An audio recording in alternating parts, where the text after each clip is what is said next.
আমরা এবার যাচ্ছি চট্টগ্রামে। সেখানকার এইচএসসি পরীক্ষার খবর নিতে যুক্ত হচ্ছেন আমাদের সহকর্মী প্রণবেশ চক্রবর্তী।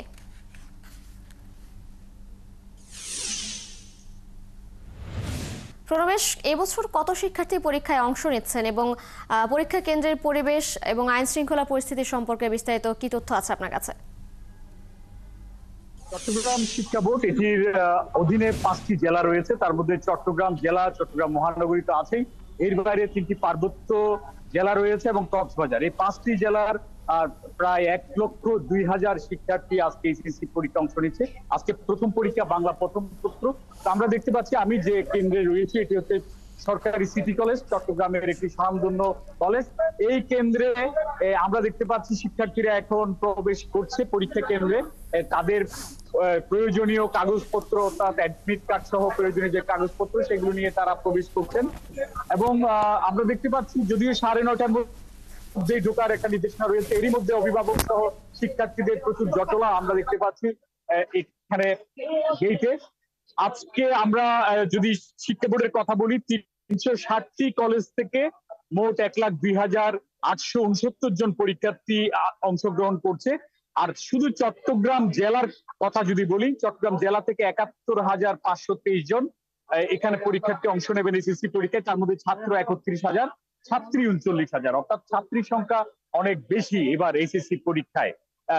স্বাভাবিকভাবে বোঝা যাচ্ছে যে শিক্ষার ক্ষেত্রে এসএসসি এইচএসসি দুটোর ক্ষেত্রে এখানে ছাত্রীদের সংখ্যা ছাত্রদের বেশি। এটি একটি পজিটিভ দিক বাংলাদেশের শিক্ষার জন্য। শিক্ষার ক্ষেত্রে নারীরা এগিয়ে আছে এটি বোঝা যাচ্ছে।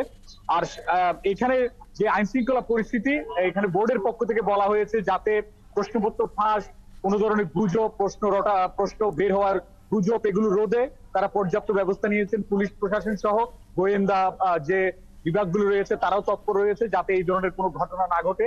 তার জন্য এবার বিশেষ অনেকগুলো নির্দেশনা দেওয়া হয়েছে। তার মধ্যে কোনো ধরনের ইলেকট্রনিক্স যন্ত্রপাতি নিয়ে পরীক্ষাগারে প্রবেশ করা যাবে না। অনেকে এখন হাতঘড়ি ব্যবহার করেন, যেগুলোতে ফেসবুক সহ নানান ইলেকট্রনিক্স বিষয়গুলো যুক্ত থাকে। এই ধরনের কোনো হাতঘড়ি পরে আসতে পারবে না। তবে নর্মাল যে হাতঘড়িগুলো রয়েছে সেগুলো পরা যাবে, কিন্তু ডিজিটাল কোনো হাতঘড়ি এখানে নিয়ে আসা যাবে না। এর বাইরে শুধুমাত্র ক্যালকুলেটর ব্যবহার করা যাবে, কিন্তু ইলেকট্রনিক্স ডিভাইস অর্থাৎ যেটার সাথে কোনো নেটওয়ার্ক বা এই ধরনের ডিজিটাল প্রযুক্তি যুক্ত এই ধরনের কোনো ইলেকট্রনিক্স যন্ত্রপাতি নিয়ে আসা যাবে না। এবং 200 গজের মধ্যে 144 দ্বারা যেটি সবসময় থাকে সেটি এবারও আছে। এই কারণে চট্টগ্রামের সিএমপি প্রশাসনের পক্ষ থেকে বিশেষ ব্যবস্থা নেওয়া হয়েছে 200 গজের মধ্যে যাতে অন্য কেউ পরীক্ষার্থী দ্বারা কেউ আসতে না পারে, সেই জন্য পুলিশ প্রশাসন তৎপর রয়েছে। সব মিলিয়ে এখানে যাতে প্রশ্নপত্র ফাঁস না হয় তার জন্য এখানে আইন শৃঙ্খলা বাহিনী তৎপর। তো আজকে থেকে পরীক্ষা শুরু, 10 আগস্ট পর্যন্ত পরীক্ষা চলবে। এবং এই যে শিক্ষার্থীদের আসা যাওয়া এবং অন্যান্য বিষয়ে যাতে রাস্তায় যানজট না হয় তার জন্য ট্রাফিক পুলিশ তৎপর রয়েছে। তারপরে আমরা কয়েকটি প্রবেশ পথে এবং রাস্তায় যানজট দেখতে পাচ্ছি। তো এটি ছিল আজকের এই পরীক্ষা নিয়ে, অর্থাৎ এসএসসি পরীক্ষার প্রথম শুরু, সেটি নিয়ে সর্বশেষ তথ্য। প্রণবেশ, ধন্যবাদ আপনাকে। দর্শক, চট্টগ্রামের এইচএসসি পরীক্ষার খবরাখবর নিয়ে যুক্ত ছিলেন আমাদের সহকর্মী প্রণবেশ চক্রবর্তী।